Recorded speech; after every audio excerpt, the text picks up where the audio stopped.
Hello दोस्तों, स्वागत है आप सभी का हमारे यूट्यूब चैनल विधिकारी में। दोस्तों, इस वीडियो में हम करंट अफेयर्स से संबंधित ऐसे प्रश्नों को देखेंगे जो कि अंतर्राष्ट्रीय घटनाओं पर आधारित हैं। यह इंटरनेशनल करंट अफेयर्स का वीडियो है जो कि पीसीएसजे की परीक्षा को ध्यान में रखते हुए रिकॉर्ड किया जा रहा है। और यह पीसीएसजे के लॉ वाले पेपर में वहाँ भी जो है जो यूएन चार्टर का है और अंतर्राष्ट्रीय करंट अफेयर्स है उसमें कोरिलेट करके क्वेश्चन इससे आते हैं। और जीएस वाले पेपर में भी इससे प्रश्न पूछे जाते हैं। तो इस लिहाज से यह जो है बहुत महत्वपूर्ण है। आप इसके प्रत्येक प्रश्नों को ध्यानपूर्वक हल कीजिए और पूरी उम्मीद है और पूरा विश्वास भी है कि यह वीडियो आपके लिए बहुत लाभकारी होगा। आप इसी तरह के और भी वीडियो पाने के लिए हमारे चैनल विधिकारी को सब्सक्राइब जरूर कीजिए, क्योंकि यह चैनल आपकी तैयारी के लिए बेहद जो है इम्पॉर्टेंट है। और आप को जो है पीसीएसजे के सिलेबस से संबंधित सभी विषयों के वीडियो हमारे चैनल पर मिल जाएंगे और यहाँ से आप अपनी तैयारी को बेहतर बना सकते हैं। तो आइए देखते हैं किस प्रकार के प्रश्न अंतर्राष्ट्रीय प्रकरण से संबंधित पूछे जा सकते हैं या कौन से में देखते हैं। पहला है, भारतीय सेना द्वारा महिला शांति सैनिकों की सबसे बड़ी टुकड़ी कहाँ तैनात की गई है? तो इसे जो है जनवरी 2023 में अबेई यूनिस्फा अर्थात UNISFA में इसे तैनात किया गया है और यह जो है संयुक्त राष्ट्र मिशन के तहत इसे तैनात किया गया है। नेक्स्ट है, जनवरी 2023 में वासेनार व्यवस्था, जिसे वासेनार अरेंजमेंट कहते हैं, इस समूह की अध्यक्षता किसने ग्रहण की है? तो 2023 में जो इसका अध्यक्ष है वह भारत को अध्यक्षता इसकी प्राप्त हुई है। भारत जो है इस व्यवस्था में वर्ष 2017 में शामिल हुआ था, अर्थात वासेनार अरेंजमेंट जो है इसमें भारत 2017 में शामिल हुआ था और इसमें कुल 42 सदस्य हैं।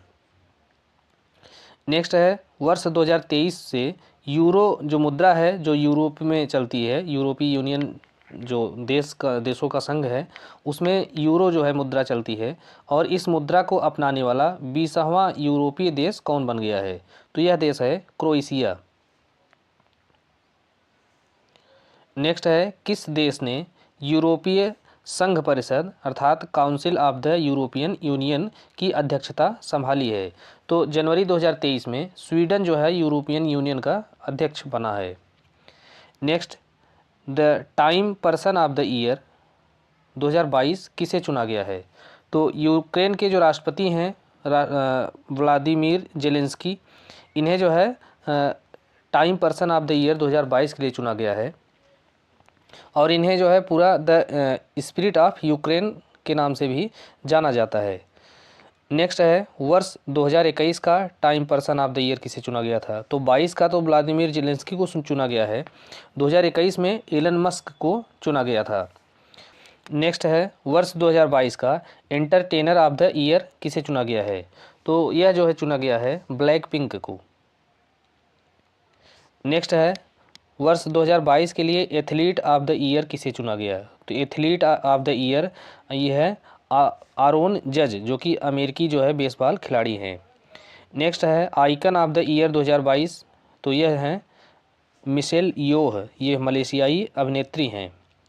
ईयर तो यह चुनी गई हैं जो ईरान की महिलाएं हैं जो कि वहाँ पे हिजाब के खिलाफ आंदोलन की थी, तो उन्हें जो है हीरोज ऑफ द ईयर 2022 के लिए चुना गया है। नेक्स्ट है, काला सागर अनाज पहल के लिए UN समन्वयक किसे नियुक्त किया गया है? तो यह जो है अब्दुल समद दसती को यह चुना गया है। नेक्स्ट है, किस कारपोरेशन को मांगदेक्षु जल विद्युत परियोजना सौंपी गई है? तो यह जो परियोजना है सौंपी गई है भूटान के ड्रक ग्रीन पावर कारपोरेशन को। अब इसके बारे में देखते हैं कि मांगदेक्षु जल विद्युत परियोजना जो है यह मांगदेक्षु नदी पर बनाई गई है और इससे 720 मेगावाट की जल विद्युत जो है उत्पादन होगा, अर्थात 720 मेगावाट की जल विद्युत परियोजना है। और भारत ने जो है इसके निर्माण के लिए वित्तीय और तकनीकी सहायता प्राप्त जो है प्रदान की है। तो अगर ये पूछा जाए कि यह किस देश की है तो यह भूटान की है। भारत ने इसमें हेल्प किया है, मदद किया है और 720 मेगावाट इसकी क्षमता है। नेक्स्ट है, तीसरा ASEAN Bharat grassroot innovation forum कहाँ आयोजित किया गया? तो जो तीसरा ASEAN Bharat grass root innovation forum है, इसका आयोजन किया गया है कंबोडिया में। दिसंबर 2022 में कंबोडिया में से आयोजित किया गया है और इसमें भारत की सुश्री शालिनी कुमारी को नवोन्मेष श्रेणी में पहला पुरस्कार प्रदान किया गया है और इन्हें इसलिए प्रदान किया गया है modified walk with adjustable legs नवाचार के लिए इनको यह पुरस्कार दिया गया है। नेक्स्ट है मालदीव के किस पूर्व राष्ट्रपति को 11 साल की सज़ा हुई है। तो ये जो है अब्दुल्ला यामीन थे, मालदीव के पूर्व राष्ट्रपति, इन्हें 11 साल की सज़ा दी गई है और यह सज़ा इन्हें दी गई है मनी लॉन्ड्रिंग के आरोप में। और इसके बाद और जब वर्तमान राष्ट्रपति हैं वह हैं इब्राहिम मोहम्मद सॉलिह, ये मालदीव के वर्तमान राष्ट्रपति हैं। नेक्स्ट है भारत की किस पहल को प्रकृति को पुनर्जीवित करने वाली विश्व की 10 शीर्ष फ्लैगशिप पहलों में शामिल किया गया है। तो यह पहल है नमामि गंगे पहल। अब नमामि गंगे पहल को यह मान्यता जो है वह यूएन अर्थात संयुक्त राष्ट्र के द्वारा दी गई है और इसकी शुरुआत 2014 में हुई है नमामि गंगे की। नेक्स्ट है एशिया प्रशांत क्षेत्र के सबसे बड़े युवा नवाचार अभियान, इसका नाम है यूथ को लैब। तो यूथ को लैब इंडिया का कौन सा संस्करण लॉन्च किया गया है। तो यह जो है 5वां संस्करण लॉन्च किया गया है और यूथ को लैब इंडिया जो है यह यूएनडीपी इंडिया द्वारा शुरू की गई एक पहल है और इस यूएनडीपी इंडिया ने अटल नवाचार मिशन, नीति आयोग और सिटी फाउंडेशन के साझेदारी में इस पहल की शुरुआत की है। नेक्स्ट है भारत द्वारा उपहार स्वरूप दी गई महात्मा गांधी की आवक्ष प्रतिमा का अनावरण कहाँ किया गया। तो इसे जो है यूएन का जो हेडक्वार्टर है अर्थात संयुक्त राष्ट्र का जो मुख्यालय है वहाँ पर इसका जो है अनावरण किया गया है। और इससे पूर्व भारत के द्वारा संयुक्त राष्ट्र को प्रतिमा उपहार में जो है सूर्य की प्रतिमा दी गई थी 1982 में। सबसे पहले संयुक्त राष्ट्र को 1982 में सूर्य की प्रतिमा जो है उपहार दी गई थी और उसके बाद गांधी जी की प्रतिमा दी गई है जिसका जो अनावरण है वह उसके संयुक्त राष्ट्र के मुख्यालय के बाहर किया गया है। नेक्स्ट है किस देश के सरकार ने उग्र विरोध के बीच राष्ट्रव्यापी आपातकाल की घोषणा की है। तो ऐसी जो घोषणा है यह पेरू की सरकार के द्वारा की है, वहाँ पर उग्र विरोध के कारण राष्ट्रव्यापी आपातकाल लगाया गया है। नेक्स्ट है विश्व का वह पहला देश जिसने अगली पीढ़ी के लिए धूम्रपान पर प्रतिबंध लगाने के लिए कानून पारित किया है। तो यह देश है न्यूजीलैंड। नेक्स्ट है भारत में आयोजित पहली G20 शेरपा बैठक की मेज़बानी किस शहर में की गई। तो यह जो है उदयपुर राजस्थान में इसकी पहली बैठक का आयोजन किया गया है और जिसकी अध्यक्षता जो है अमिताभ कांत के द्वारा की गई है और अमिताभ कांत जो हैं वह भारत के G20 के शेरपा हैं। नेक्स्ट है माउंट सिनेरू ज्वालामुखी कहाँ पर स्थित है। तो माउंट सिनेरू जो सिमेरू है, माउंट सिमेरू ज्वालामुखी यह जो है जावा द्वीप इंडोनेशिया पर है और इसे द ग्रेट माउंटेन के नाम से भी जाना जाता है। नेक्स्ट है इंटरनेशनल इलेक्ट्रोटेक्निकल कमीशन जिसे IEC कहा जाता है 2022 की महासभा की बैठक कहाँ आयोजित की गई। तो यह जो है आयोजित की गई थी सैन फ्रांसिस्को अमेरिका में और वर्ष 2023 से 25 के लिए इसका जो उपाध्यक्ष है उसे भारत को चुना गया है। तो यह जो है इंटरनेशनल इलेक्ट्रोटेक्निकल कमीशन का जो उपाध्यक्ष है 2023 से 2025 तक के लिए जो है भारत को चुना गया है और भारत की तरफ से कमीशन के उपाध्यक्ष कौन होंगे, यह बिमल महेंद्र जो है इसके उपाध्यक्ष होंगे। और 2023 से 25 के कार्यकाल के लिए इस कमीशन के स्ट्रेटेजिक मैनेजमेंट बोर्ड का अध्यक्ष जो है ये भी भारत को चुना गया है। पेरिस पीस फोरम 2022 के 5वें संस्करण का आयोजन कहाँ किया गया है। तो यह जो है किया गया है पेरिस में, फ्रांस में जो है और नवंबर 2022 में इसका आयोजन किया गया है। नेक्स्ट है किस देश ने मिडल ईस्ट ग्रीन इनिशिएटिव पहल का शुभारंभ किया है। तो इसका शुभारंभ किया है सऊदी अरब ने। नेक्स्ट है, विश्व की सबसे लंबी पैसेंजर ट्रेन का संचालन कहाँ किया गया? तो इसका संचालन स्विट्ज़रलैंड में किया गया है और यह जो है ट्रेन की जो लंबाई है वह 1.9 किलोमीटर अर्थात लगभग 2 किलोमीटर लंबी यह ट्रेन है, जो कि दुनिया की सबसे लंबी पैसेंजर ट्रेन है।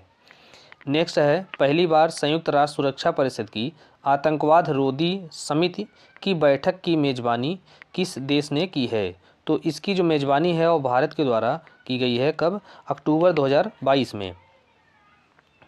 और इस परिषद की 2 दिवसीय बैठक भारत के कहाँ पे की गई है? तो यह भारत में मुंबई में और दिल्ली में आयोजित की गई है।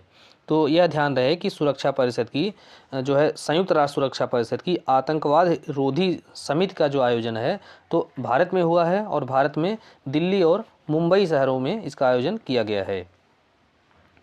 नेक्स्ट है, हाल ही में सितरंग एक तूफान है वह किन देशों को प्रभावित किया है? तो सितरंग तूफान यह भारत और बांग्लादेश को प्रभावित किया है। नेक्स्ट है, पेरिस में फाइनेंशियल एक्शन टास्क फोर्स जिसे FATF कहा जाता है, इसकी जो बैठक हुई है इसकी अध्यक्षता किसने की थी? तो इसकी अध्यक्षता जो है वह T राजा कुमार ने किया है। और इस बैठक में म्यांमार को इसकी FATF की ब्लैक सूची में शामिल किया गया है। कांगो गणराज्य, मोजाम्बिक और तंजानिया इन्हें ग्रे सूची में शामिल किया गया है। ये तीनों जो है अफ्रीकी देश हैं। कांगो गणराज्य, मोजाम्बिक और तंजानिया इन्हें ग्रे सूची में, पड़ोसी देश जो है हमारा म्यांमार इसे ब्लैक सूची में डाला गया है। और इसके अलावा पाकिस्तान और निकारागुआ, तो ये 2 ऐसे देश हैं जिनको इस सूची से बाहर किया गया है। तो इस प्रकार से ये ध्यान रखना बहुत ज़रूरी है क्योंकि यहाँ से प्रश्न बहुत बार पूछे जाते हैं। तो एक देश है म्यांमार, इसे ब्लैक सूची में डाल दिया गया है। इसके अलावा कांगो गणराज्य और मोजाम्बिक और तंजानिया यह 3 ऐसे देश हैं जिनको ग्रे सूची में डाला गया है। इसके अलावा पाकिस्तान और निकारागुआ, ये जो पाकिस्तान है पड़ोसी देश, अभी तक ये ग्रे सूची में था, इसको अब निकाल दिया गया है बाहर।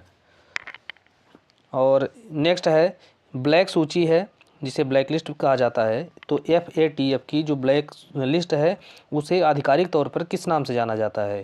तो इसे जाना जाता है high risk jurisdictions subject to a call for action, अर्थात ऐसे देशों को पर एक्शन की तत्काल आवश्यकता होती है। और जो ग्रे लिस्ट है तो उसे आधिकारिक तौर पर किस नाम से जाना जाता है? तो इसे जाना जाता है जुरिस्डिक्शन अंडर इंक्रीज्ड मॉनिटरिंग। तो यह जो है ग्रे सूची का जो आधिकारिक नाम है। नेक्स्ट है, अर्थशास्त्र के नोबेल पुरस्कार जो 2022 है उसे किसको दिया गया है? तो यह दिया गया है बेन एस बनके, डगलस W डायमंड को, फिलिप H डायबविग को। और यह जो पुरस्कार है यह the royal Swedish academy of sciences के द्वारा दिया जाता है। तो इस बार जो है 3 लोगों को दिया गया है अर्थशास्त्र का नोबेल। शांति का नोबेल देखना है, शांति के नोबेल से मैक्सिमम जो है सवाल पूछे जाते हैं, खासकर शांति का नोबेल और एक साहित्य का नोबेल। तो 2 नोबेल इस तरह के हैं कि यहाँ से ज़्यादातर प्रश्न पूछे ही जाते हैं। तो यह जो शांति का नोबेल 2022 है इसमें एक व्यक्ति हैं, इनका नाम है एलिस बलियात्स्की, इनको दिया गया है। और 2 संस्थाएं हैं अर्थात 2 संगठन हैं और एक व्यक्ति है, तो इन्हें यह दिया गया है। और शांति का जो नोबेल है वह दिया जाता है द नॉर्वेजियन नोबेल कमेटी के द्वारा। और अर्थशास्त्र का दिया जाता है the royal Swedish academy of sciences के द्वारा, और जबकि शांति का द नॉर्वेजियन नोबेल कमेटी के द्वारा। तो यह पुरस्कार दिया गया है एलिस बलियात्स्की, जो कि रूस के जो पड़ोसी देश है बेलारूस, वहाँ के रहने वाले हैं। और मेमोरियल एक रूस का संगठन है, इसको दिया गया है। और यूक्रेन का एक संगठन है, चूँकि रूस और यूक्रेन में मध्य जो है युद्ध चल रहा है, तो यहाँ पे इन दोनों देशों का एक एक संगठन है, एक रूस का मेमोरियल और यूक्रेन का है सेंटर फॉर सिविल लिबर्टीज, इनको दिया गया है। और बेलारूस के एलिस बलियात्स्की को, ये 3 लोगों को यह पुरस्कार दिया गया है। तो खास करके एलिस बलियात्स्की का नाम याद रखना जरूरी है क्योंकि यह सिंगल पर्सन है। नेक्स्ट है, वर्ष 2022 के लिए साहित्य का नोबेल किसे दिया गया है? तो साहित्य का नोबेल जो है एनी अर्नो को दिया गया है। तो ये जो है इम्पॉर्टेंट हैं, साहित्य और पीस अर्थात शांति। तो ये दो नोबेल का संभावना बहुत ज़्यादा रहती है, तो इनको देखना जरूरी है। नेक्स्ट है रसायन विज्ञान अर्थात केमिस्ट्री का नोबेल। तो यह दिया गया है कैरोलिन आर बज्जी, मोल्टन मेल्डन और के बैरी शार्पलेस। तो यह 3 लोगों को दिया गया है रसायन का जो है।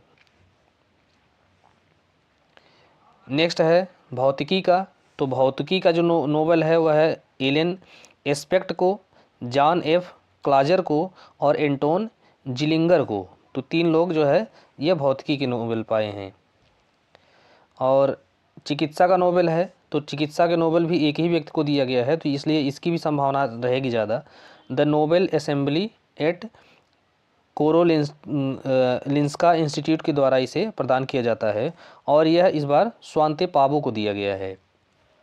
तो ये सिंगल पर्सन हैं जिन्हें इस बार का शांति जो है चिकित्सा का नोबेल दिया गया है। नेक्स्ट है कजाकिस्तान की जो राजधानी है नूर सुल्तान, इसका नाम बदल गया है और अब इसका नाम है अस्ताना। तो इस प्रकार से जो कजाकिस्तान की नई राजधानी है उसका परिवर्तित नाम अस्ताना है, या डायरेक्ट पूछ सकता है, उसमें नूर सुल्तान नहीं रहेगा, केवल अस्ताना का नाम रहेगा। तो ये ध्यान रखना जरूरी है।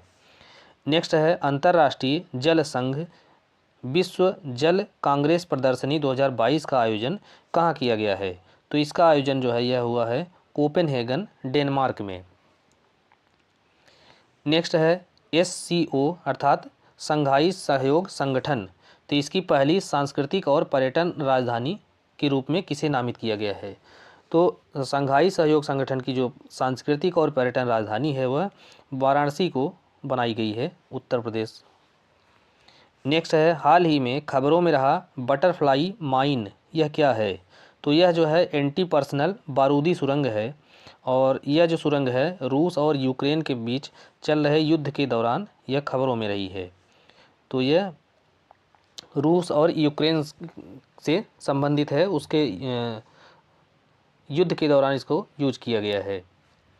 नेक्स्ट है यूनेस्को के global network of learning cities में शामिल भारतीय शहर कौन कौन से हैं। तो इसमें जो है global network of learning cities जो है इसमें है त्रिशूर, नीलाम्बुर और वारंगल। तो यह 3 शहर जो है इसमें शामिल किए गए हैं। अब इसके बारे में आगे देखते हैं। तो ग्लोबल यूनेस्को के global network of learning cities में जो शामिल शहर त्रिशूर है और नीलाम्बुर, तो ये दोनों शहर जो है वह केरल में स्थित हैं, और जबकि वारंगल जो है यह तेलंगाना में है। तो इस बात यहाँ से भी प्रश्न इस तरह से पूछ सकता है कि ये कौन से किस राज्य में हैं। तो त्रिशूर और नीलाम्बुर जो है यह केरल के हैं और वारंगल जो है यह तेलंगाना में है। आगे देखते हैं। नीलाम्बुर, त्रिशूर और वारंगल को इको टूरिज्म स्थल के रूप में प्रसिद्धि है। तो इसमें से जो इको टूरिज्म के रूप में जाना जाता है वह केरल का नीलाम्बुर जाना जाता है। और इसमें पूछा है कि इन तीनों में से आभूषण उद्योग से कौन संबंधित है। तो त्रिशूर जो है वह आभूषण उद्योग से संबंधित है। केरल का नीलाम्बुर जो है वह टूरिज्म से संबंधित है। तो ऐसे भी टूरिज्म के लिए केरल फेमस है, तो आप इस तरह से भी ध्यान रख सकते हैं। और त्रिशूर जो है यह आभूषण से संबंधित है।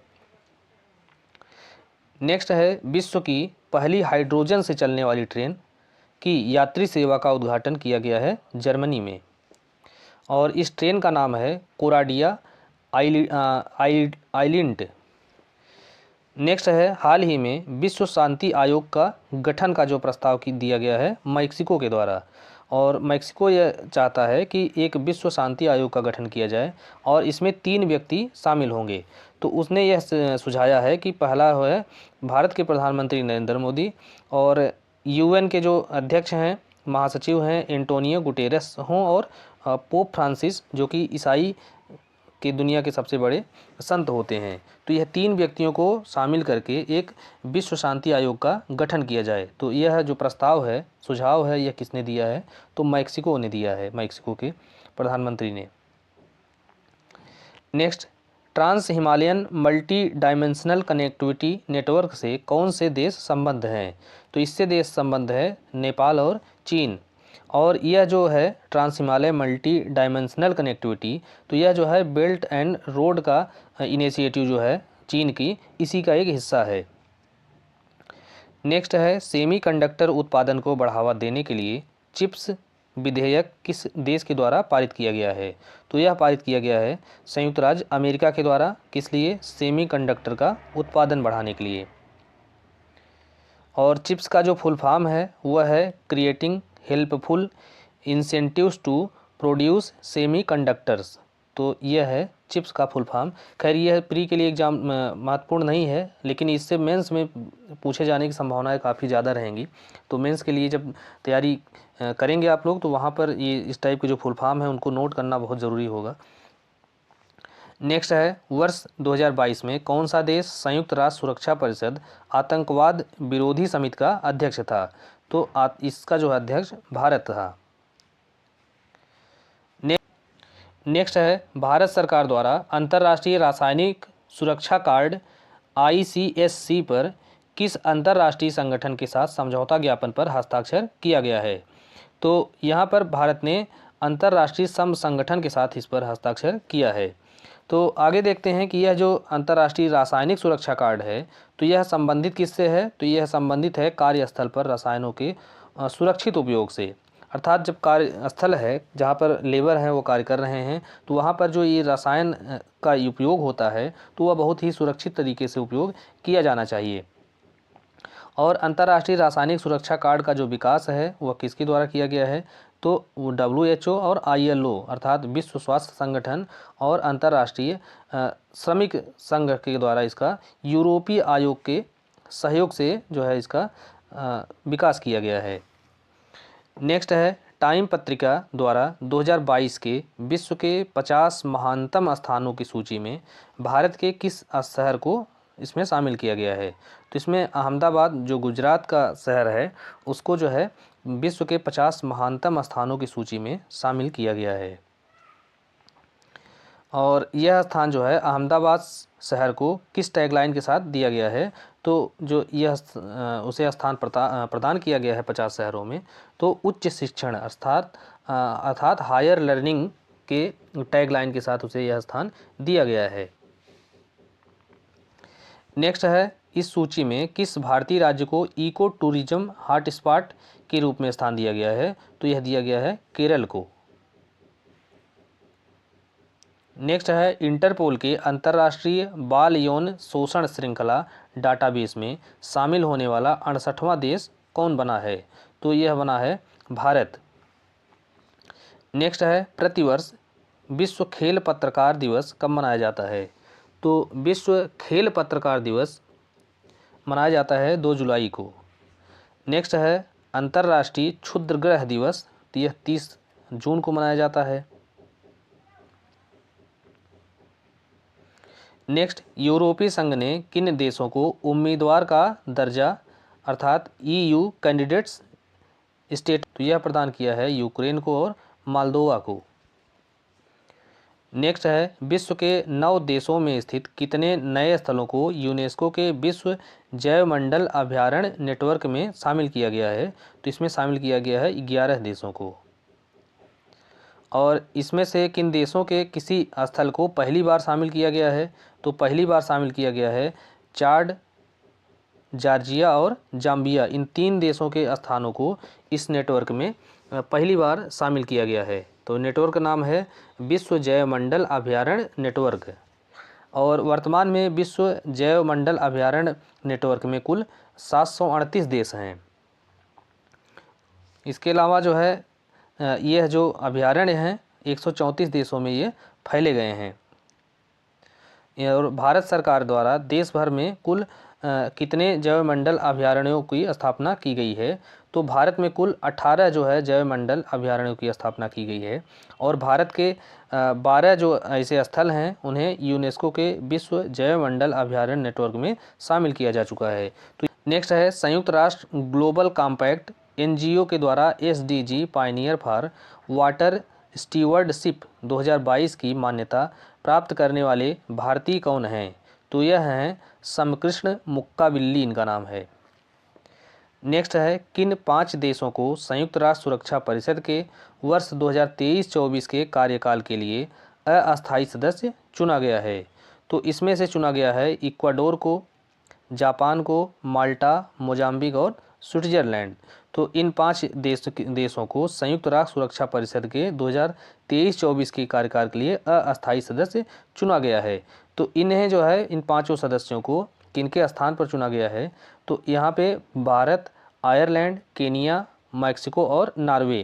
तो इनका जो कार्यकाल था समाप्त हुआ है और अब इनके स्थान पर इन्हें इक्वाडोर, जापान, माल्टा, मोजाम्बिक और स्विट्जरलैंड को इसमें शामिल किया गया है। नेक्स्ट है, भांग के व्यापार को वैध बनाने वाला पहला एशियाई देश थाईलैंड है। तो इसने अपने यहाँ भांग का व्यापार जो है उसको लीगल कर दिया है। नेक्स्ट है, किस देश में राज्य विधानमंडल के द्वारा डिजिटल इलेक्ट्रॉनिक्स के लिए विश्व का पहला राइट टू रिपेयर कानून पारित किया गया है? तो यह पारित किया गया है संयुक्त राज्य अमेरिका में और न्यूयॉर्क शहर में। तो न्यूयॉर्क शहर की जो विधानमंडल है उसके द्वारा राइट टू रिपेयर कानून पारित किया गया है। नेक्स्ट है, तुर्की का आधिकारिक नाम को बदलकर क्या कर दिया है? तो तुर्की ने अपना नाम बदलकर तुर्कीये कर दिया है। नेक्स्ट है, किस देश में पहली डिजिटल जनगणना की गई? तो पहली जो डिजिटल जनगणना है यह बांग्लादेश के द्वारा कराई गई है। नेक्स्ट है, FATF ने किस देश को ग्रे सूची में शामिल करने का निर्णय लिया है? तो अभी हम नेक्स्ट है, किस देश के राष्ट्रपति शेख खलीफा बिन जायद अल नाहयान का 73 साल की उम्र में निधन हो गया है? तो यह थे UAE अर्थात संयुक्त अरब अमीरात के राष्ट्रपति थे। और अब वहाँ पे जो नए राष्ट्रपति बनाए हैं इनकी मृत्यु के बाद, तो उनका नाम है शेख मोहम्मद बिन जायद अल नाहयान।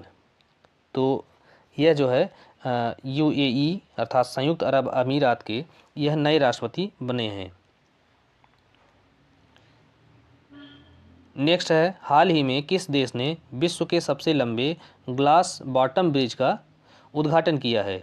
तो यह देश था वियतनाम और इस पुल का जो लंबाई है वह है 1632 मीटर अर्थात 2073 फीट। नेक्स्ट है, नाटो के साइबर रक्षा समूह में शामिल होने वाला इस एशियाई देश कौन है? तो नाटो के साइबर सुरक्षा जो समूह है उसमें शामिल होने वाला देश है दक्षिण कोरिया। नेक्स्ट, हाल ही में भारत ने संयुक्त राष्ट्र में हिंदी भाषा को बढ़ावा देने के लिए 8 लाख अमेरिकी डॉलर देने का योगदान दिया है। तो भारत ने 8 लाख अमेरिकी डॉलर का उसे योगदान इसलिए दिया है ताकि जो है संयुक्त राष्ट्र में हिंदी भाषा को बढ़ावा दिया जा सके। नेक्स्ट है, किस भारतीय को पोप फ्रांसिस के द्वारा संत घोषित किया गया है? तो संत घोषित किया गया है देवसहायम पिल्लई को, और ये इस उपाधि को प्राप्त करने वाले पहले भारतीय गृहस्थ हैं।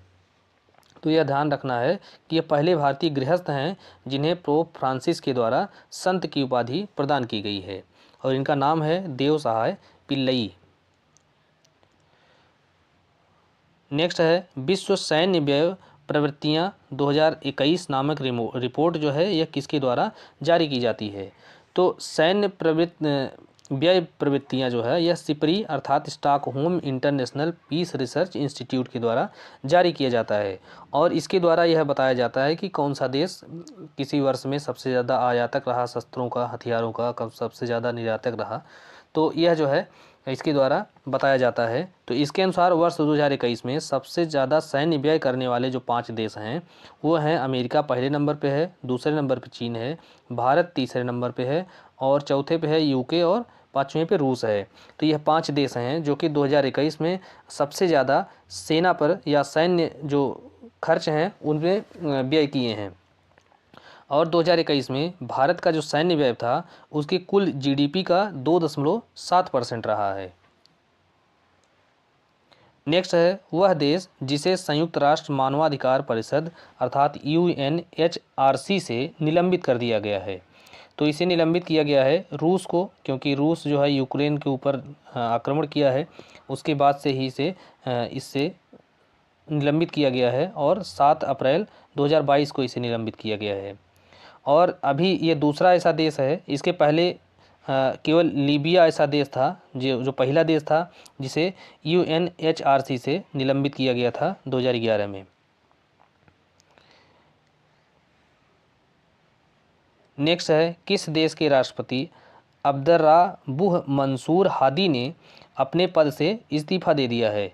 तो यह जो है यमन के राष्ट्रपति थे, इन्होंने अपने पद से इस्तीफ़ा दे दिया है और वहाँ पर जो नए राष्ट्रपति बनाए गए हैं उनका नाम है रशद अल अलीमी। तो रशद अल अलीमी जो है यह कहाँ के राष्ट्रपति बने हैं? तो ये यमन के बनाए गए हैं। नेक्स्ट, भारत के किन 2 शहरों ने विश्व के ट्री सिटी अर्थात tree city of the world 2021 का खिताब जीता है? तो भारत के ये 2 शहर हैं, हैदराबाद और मुंबई। और इसमें से जो हैदराबाद है यह इसके पहले 2020 में जो पहली बार इस तरह का खिताब जीत चुका है और 2021 में भी इसने जीता। तो इस तरह से लगातार दूसरी बार यह खिताब जीतने वाला भारत का पहला राज्य है। नेक्स्ट है, भारत ने किस देश को अपना प्रमुख गैर नाटो सहयोगी के रूप में घोषित किया है? तो भारत ने कतर को जो है अपना प्रमुख गैर नाटो सहयोगी देश घोषित किया है। नेक्स्ट है, किस देश को FATF की ग्रे सूची में शामिल करने की घोषणा की गई है? तो यह जो घोषणा है मार्च 2022 में संयुक्त अरब अमीरात अर्थात UAE को ग्रे सूची में शामिल करने की घोषणा की गई है और इसको ग्रे सूची से बाहर किया गया है मार्च में जिम्बाब्वे को। नेक्स्ट है, मार्च 2022 में सिप्री के द्वारा जारी अंतर्राष्ट्रीय शस्त्र हस्तांतरण प्रवृत्तियां 2021 नामक जो रिपोर्ट आई है, इसके अनुसार 2017 से 2021 की अवधि में विश्व का सबसे बड़ा निर्यातक देश जो है शस्त्र का निर्यातक रहा है अमेरिका और सबसे बड़ा आयातक इसमें से रहा है भारत। अर्थात सबसे बड़ा विक्रेता अमेरिका रहा है और सबसे ज़्यादा खरीदार जो है शस्त्रों का खरीदार भारत रहा है। और भारत जो है अपने कुल शस्त्र का अधिकतम प्रतिशत जो उसका हिस्सा है उसको आयात किया है या अन्य देशों से खरीदा है। और 2017 से 21 की अवधि में भारत को शस्त्रों की जो सप्लाई की गई है वो सबसे ज़्यादा रूस के द्वारा की गई है। तो भारत ने सबसे ज़्यादा जो शस्त्र है वह रूस से खरीदा है। और निर्यात के मामले में जो भारत का स्थान है वह 23वां है और इसमें से भी भारत ने अपने सबसे ज़्यादा जो हथियार निर्यात किए हैं तो उसमें पहले स्थान पर रहा है म्यांमार, उसको सबसे ज़्यादा हथियार बेचा है। दूसरे स्थान पर रहा है श्रीलंका और तीसरे स्थान पर रहा है आर्मेनिया। तो अर्थात ये इस तरह से जो 3 देश हैं जहाँ पर भारत ने सबसे ज़्यादा अपनी शस्त्रों को बेचा है। नेक्स्ट, किस देश ने नागरिक हवाई क्षेत्र अर्थात सिविलियन एयर स्पेस में ड्रोन को संचालित करने की अनुमति दी है और यह ऐसा करने वाला विश्व का पहला देश है? तो वह देश है इजराइल। नेक्स्ट है, किस देश ने ग्रेट बैरियर रीफ की रक्षा के लिए वित्तीय पैकेज की घोषणा की है? तो यह देश है ऑस्ट्रेलिया। और ऑस्ट्रेलिया का अगर मैप देखेंगे इस तरह से तो यहाँ पे जो उसका पूर्वी वाला एरिया है तो यहाँ पर एक पट्टी पाई जाती है और इसे ही ग्रेट बैरियर रीफ कहा जाता है। और यह पूछा जाता है कि किस सागर में स्थित है? तो यह जो है प्रशांत महासागर में स्थित है ग्रेट बैरियर रीफ। और इसे 1981 में विश्व धरोहर स्थल के रूप में भी चुना गया है। नेक्स्ट है, किस संस्थान के द्वारा travellers choice awards for 2022 the best of the best destination शहरों की सूची में शामिल किया गया है? तो इसे शामिल किया गया है ट्रिप एडवाइजर को। और इस सूची में जो दुबई है उसके शहर लोकप्रिय गंतव्यों में पहले स्थान पर रहे हैं। अर्थात लोग जो है दुबई जाना सबसे ज़्यादा पसंद कर रहे हैं, वो पहले स्थान पर है और दिल्ली को 15वां स्थान हासिल हुआ है। और यह संस्थान कौन सा है जिसने यह सूची जारी की है? तो वह संस्थान का नाम है ट्रिप एडवाइजर। नेक्स्ट है, नॉर्ड स्ट्रीम प्रोजेक्ट किससे संबंधित है? तो नॉर्ड स्ट्रीम जो है यह क्या है? एक पाइपलाइन है जो गैस की सप्लाई से होती है और प्राकृतिक गैस की, और यह जो है रूस और जर्मनी के बीच में यह संचालित होती है और इन दो देशों के बीच में इससे नेचुरल जो गैस है उसकी सप्लाई होती है। नेक्स्ट है, इंडोनेशिया ने अपनी राजधानी कहाँ से कहाँ स्थानांतरित करने के लिए विधेयक को मंजूरी प्रदान की है। तो जनवरी 2022 में इंडोनेशिया ने जो अपनी राजधानी थी उसकी जकार्ता, तो उसे ट्रांसफ़र करके कालीमंतन में इसे ट्रांसफ़र करने के लिए विधेयक को मंजूरी दिया है। और कालीमंतन जो है बोर्नियो द्वीप पर स्थित है। तो इस प्रकार से यहाँ पे आपको नाम जो है ध्यान रखना है, केवल बोर्नियो भी पूछ सकता है और कालीमंतन पूछ सकता है। तो जकार्ता से ट्रांसफ़र करके बोर्नियो द्वीप पर ले जाया जाएगा और बोर्नियो द्वीप पर ये स्थान है कालीमंतन। तो इसी स्थान पर जो है इंडोनेशिया की नई राजधानी बनाई जाएगी और राजधानी का जो नाम होगा वह है नुसंतारा। तो इस प्रकार से जो इंडोनेशिया की राजधानी है उसके संबंध में ये 3 जो है नाम याद रखने ज़रूरी हैं। तो कालीमंतन यह स्थान का नाम है, बोर्नियो द्वीप है और जो राजधानी है उसका नाम है नुसंतारा। इस नाम से राजधानी बनाई जाएगी।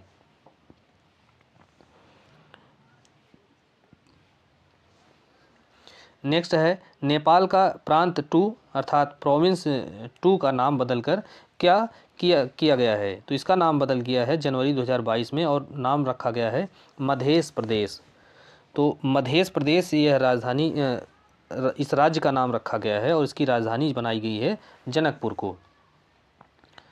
नेक्स्ट है, किस देश ने अपनी पहली राष्ट्रीय सुरक्षा नीति पेश की है। तो अपनी पहली राष्ट्रीय सुरक्षा नीति पेश किया है जनवरी 2022 में पाकिस्तान ने। नेक्स्ट है, किस देश ने बाल विवाह पर प्रतिबंध लगाया है। तो फिलीपींस जो है इसने अपने यहाँ बाल विवाह पर प्रतिबंध लगा दिया है। नेक्स्ट है, बांग्लादेश की किस इमारत को वर्ष 2021 के लिए विश्व की सबसे परिवर्तनकारी इमारत अर्थात वर्ल्ड्स बेस्ट न्यू बिल्डिंग घोषित किया गया है। तो बांग्लादेश की यह इमारत जो है इसका नाम है फ्रेंडशिप हॉस्पिटल, अर्थात ये हॉस्पिटल की जो बिल्डिंग है इसे विश्व की सबसे परिवर्तनकारी बिल्डिंग घोषित किया गया है। और यह जो घोषणा है वह royal institute of British architects के द्वारा की गई है। और इस हॉस्पिटल के जो डिजाइनर थे वह थे काशिफ चौधरी। नेक्स्ट है, UNWTO द्वारा भारत के किस गांव को सर्वश्रेष्ठ पर्यटन गांव में शामिल किया गया है। तो तेलंगाना का पोचमपल्ली गांव है उसे दुनिया के श्रेष्ठ पर्यटन गांवों में शामिल किया गया है। नेक्स्ट है, पोचमपल्ली भारत के सिल्क सिटी नाम से भी जाना जाता है और यह तेलंगाना में स्थित है और यहाँ पे सिल्क साड़ियों की अनूठी शैली के द्वारा इसे बुना जाता है और जिसका नाम है इकत। तो यहाँ की जो सिल्क साड़ियाँ हैं उनको इकत कहा जाता है और इकत शैली को जो है 2004 में जो साड़ी निर्माण करने की शैली है इकत शैली। और कैसी साड़ी, तो सिल्क साड़ियाँ, तो इनको निर्माण करने की एक शैली है, इसका नाम है इकत शैली। और इस इकत शैली को 2004 में GI टैग अर्थात भौगोलिक संकेत जो है प्राप्त हुआ है। और पोचमपल्ली को अन्य नाम से भी जाना जाता है और इसका नाम है भूदान पोचमपल्ली। नेक्स्ट है, CDRI का पूर्ण रूप क्या है। तो CDRI का पूर्ण रूप है कोएलिशन ऑफ डिजास्टर रेजिलिएंट और इंफ्रास्ट्रक्चर अर्थात आपदा प्रतिरोधी संरचना के लिए गठबंधन। यह जो है CDRI का फुल फॉर्म है और इसकी शुरुआत की गई थी न्यूयॉर्क में 2019 में, सितंबर 2019 में। और CDRI के 2 जो है नए सदस्य बनाए गए हैं। इसमें पहला है बांग्लादेश और दूसरा कनाडा। और मार्च 2022 में इसका नया सदस्य बनाया गया मेडागास्कर। तो मार्च में जो है सबसे जो नया सदस्य है यही मेडागास्कर है जो कि मार्च 2022 में बनाया गया है। और 10 मई 2022 को CDRI का 31वां सदस्य था ये दक्षिणी सूडान। और वर्तमान में CDRI के कुल सदस्यों की संख्या है 31 और इसका सचिवालय कहाँ है, हमारे भारत में नई दिल्ली में स्थित है। और ICDRI अर्थात international conference on disaster resilient infrastructure 2022 का आयोजन कहाँ किया गया। तो इसका आयोजन किया गया नई दिल्ली में। नेक्स्ट है संयुक्त राष्ट्र महासभा ने अंतर्राष्ट्रीय कदन्न वर्ष अर्थात जो मिलेट्स है, मोटे अनाज हैं, इसको अंतर्राष्ट्रीय कदन्न या मोटे अनाज का वर्ष किसे घोषित किया गया है। तो यह 2023 जो है यह अंतर्राष्ट्रीय कदन्न या मोटे अनाज का वर्ष घोषित किया गया है और इसका जो प्रस्ताव है यह दिया गया था भारत के द्वारा। नेक्स्ट है विश्व मसाला कांग्रेस 2023 का आयोजन कहाँ किया जाएगा। तो इसका जो आयोजन है यह मुंबई में किया जाएगा और इस कांग्रेस का जो 14वां संस्करण यह आयोजित किया जाएगा और यह आयोजित किया जाएगा फरवरी 2023 में। नेक्स्ट है 12वें विश्व हिंदी सम्मेलन 2023 की जो मेज़बानी है यह किसके द्वारा की जाएगी। तो 12वां विश्व हिंदी सम्मेलन फिजी में आयोजित किया जाएगा 2023 में और विश्व हिंदी सम्मेलन 2023 का जो आयोजन है यह किया जाएगा भारत के विदेश मंत्रालय और फिजी सरकार के सहयोग से। और विश्व हिंदी सम्मेलन 2023 का जो मुख्य विषय है वह है हिंदी पारंपरिक ज्ञान से कृत्रिम मेधा तक। तो यह जो है इसका मुख्य विषय है। नेक्स्ट है जैव विविधता पर अभिसमय अर्थात कन्वेंशन ऑन बायोलॉजिकल डाइवर्सिटी के पक्षकारों के सम्मेलन की 15वीं बैठक। तो 15 पक्षकारों का सम्मेलन अर्थात कॉन्फ्रेंस ऑफ पार्टीज जिसे कॉप कहा जाता है। तो कॉप 15 का आयोजन जो है यह कहाँ किया गया है। तो मॉन्ट्रियल कनाडा में किया गया है और कब किया गया है। तो 7 से 19 दिसंबर 2022 में इसका आयोजन किया गया है और यह दूसरा भाग था। इसके पहले भाग का आयोजन जो है यह अक्टूबर 2021 में किया गया था और जो कॉप 15 था, कॉप 15 था, तो इसकी अध्यक्षता किया है चीन ने। और इस सम्मेलन में कुनमिंग मॉन्ट्रियल वैश्विक जैव विविधता फ्रेमवर्क को स्वीकार किया गया है और इसका जो यह 15वां संस्करण है। तो कॉप 14 है। तो कॉप 14 का जो आयोजन है वह शर्म अल शेख मिस्र में किया गया था 2018 में।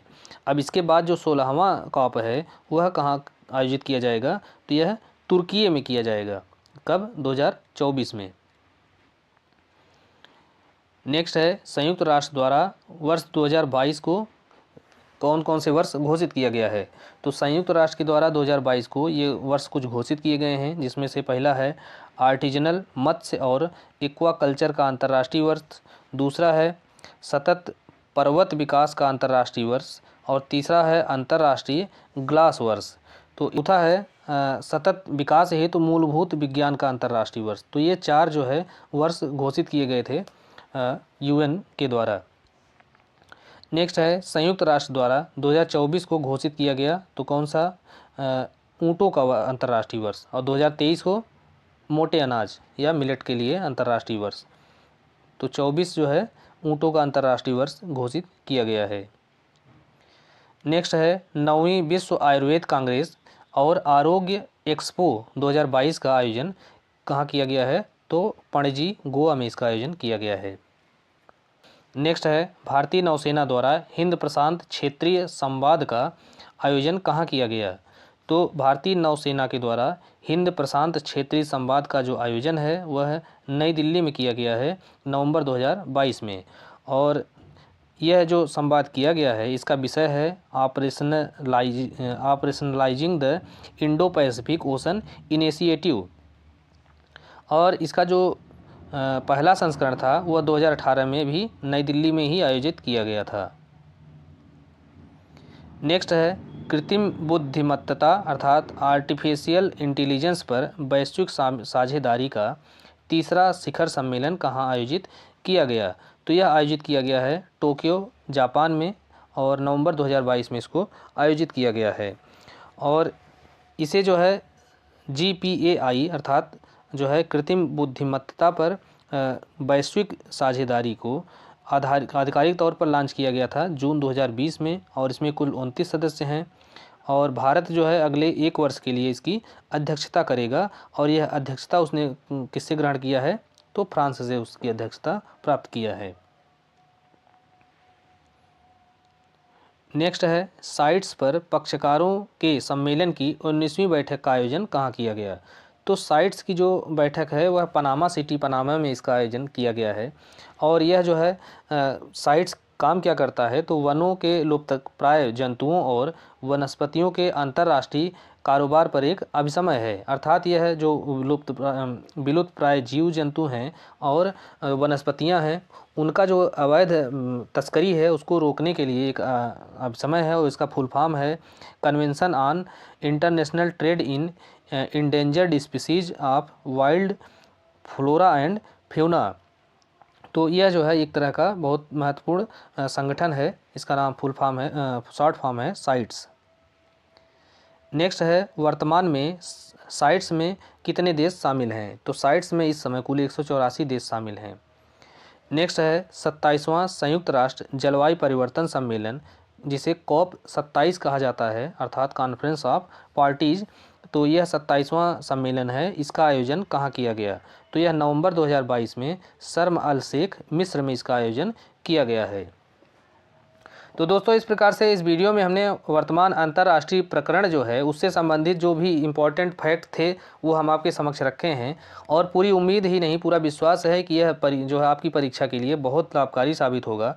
और आप जो है इन सारे प्रश्नों को अधिक से अधिक बार देखेंगे तो वो सारी चीज़ें आपको याद हो जाएंगी। अगर आपको समय कम लगता है कि ज़्यादा समय है, तो आपको बहुत सारी चीज़ें इसमें आती हैं, तो आप उसको स्किप करके फास्ट करके जैसे भी कर सकें, तो कम से कम इसे आप 2-3 बार अगर इस वीडियो को देखेंगे तो पूरी उम्मीद है, पूरा विश्वास है कि यह जो वीडियो है आपकी तैयारी को बेहतर बनाएगा और आप परीक्षा में बेहतर करके आएंगे। तो आप जो है हमारे चैनल विधिकारी को सब्सक्राइब करें, ताकि इसी तरह के और भी हम वीडियो आपके लिए हम लेके आते रहें। और हमारा वीडियो आपको कैसा लगा इसके बारे में ज़रूर बताइएगा।